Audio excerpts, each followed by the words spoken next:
Prince Albert Hall, came back to the United States. That was just a visit to participate in that conference. What happened to your development back in Harlem? Well, there were a number of people there. Dr. Hudgens. I didn't know John as much. I've met John a few times, John Clark, in the Schomburg collection, and he was struggling like myself and the others in history because nobody wanted to hear us. J.A. Rogers, and I don't know, Dr. Seifert. Harlem was just an emporium of African intellectual thought. And so I got into it. Richard B. Moore was there. You probably remember. He's passed on. These minds, and then the Richard Wrights and the others were also So did you meet on a regular basis? Did you communicate? Did you exchange books and knowledge? Yes, Richard Moore had every Sunday at 310 Lenox Avenue. I think it's now where the United the Mutual Building were. That's where WLIB used to be. That's right, right there. We would have Sunday afternoon and sometimes Saturday afternoon meetings. You want to hear something, Gil? We used to go down and pay people 25 cents to come up and listen. There were times we paid people to come up to the lectures. To listen to? To listen, hoping that it would start. I remember one time Philippa Schuyler was a little girl. She was a child prodigy of the piano. And everything, we used to sponsor her. She'd come and play the piano, and then the lectures would come, Richard and all those people. Eventually I got a chance to do some lecturing too. Yeah, that's where the West Indian Federation got its seeding in those meetings. Richard Moore and Barnes and Domingo and Malliot. Malliot was on the Amsterdam News. Domingo, I think, also. These were men who started the struggle for the Federation. Malliot and Domingo for Jamaica, very heavy with Bustamante and Buster's brother. You mean Manley? Norman Manley? Norman Manley would come there. Adams from Barbados, and others. They were always coming in and talking and lecturing. Right there at that forum. But Harlem didn't turn out en masse to listen to this. Not to listen to those. Harlem turned out en masse for Randolph. A. Philip Randolph, the men for the Urban League, Walter White. NAACP Urban League was the big thing. Africa, nobody wanted to hear. Nobody wanted to be black. You see, everybody was colored and Negroes. They didn't know that Negro was a word that the Portuguese invented in the 16th and 17th century for us. They didn't know that colored didn't say, what color should a colored me color? And so you're saying that the NAACP and the Brotherhood of Sleeping Car Porters Union, they were talking about integration. Getting a path to the action, even amalgamation.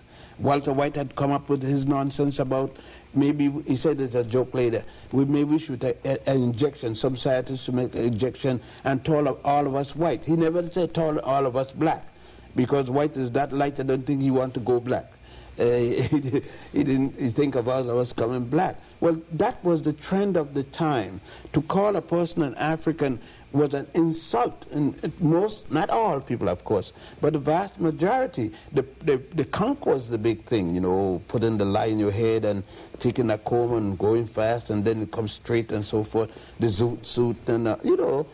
But there was the other element. There was strong force of the Seiferts, and the Seifert had an institute and many others speaking. There was a woman, Miss McBroom from Jamaica, who had a school on African history. There were a number of schools. Two or three of us started a school for African thought. And we had the school in Amsterdam Avenue by 125th Street there.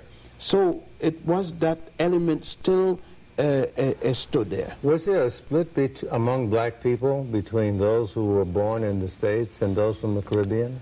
Yes, if I want to be honest about it, it died out by a very common element. And I got to say it in a nice stage because I'm on TV, love making. The Caribbean man and woman, and the Caribbean and the African American man and woman amalgamating as was to be expected, and love solved it all.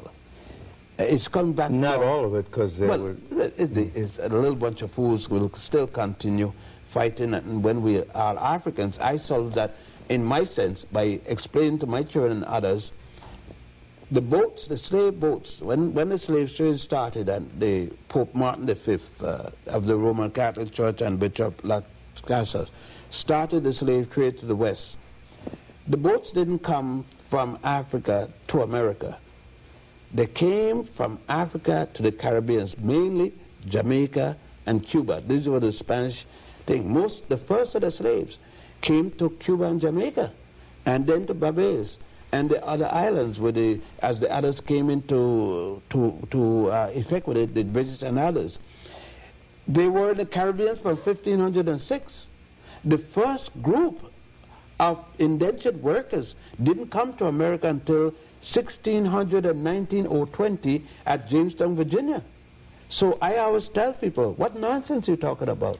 We are all African. They didn't bring West Indians, and they're not one West Indian I ever met, because Columbus, that fool, lost his way, and he thought he had found India. They brought people from the Caribbean, African Caribbeans, and the first of them came from Barbados to Virginia, going on holiday to Boston, to England. Now, so far, it's 100 and odd years African people were in the Caribbean before they came here. It doesn't mean the first Africans came to North America then, because Estevanico with Cortez, little Estevan, came here and went to what is today New Mexico and so forth before the first European came here as a colonist. So I wasn't talking about them, but I'm talking about groups during and after the slave period of time. So all of us, the so-called Geechee is a best example of it. The Geechee is the remaining merger of the two cultural African group in terms of linguistics, those from the Caribbean and those from here. Those who had developed here a southern kind of English from the ignorant European in the south, and those who had come from the Caribbean with a development of English in the same thing. The colonialist European was an illiterate European. I would say the slap of Europe came to America, not the intellectual of Europe didn't come here. So that the African was brought into European culture not by an intelligent European teacher, but a broken down debaucher of European culture. So that's why the African didn't get much of European culture. Otherwise, you would have seen from then that European culture is rooted strictly in African culture. The Greeks, the Ethiopian and Nubians taught, the Egyptians, Ethiopian, Nubians taught and brought the Greeks into civilization.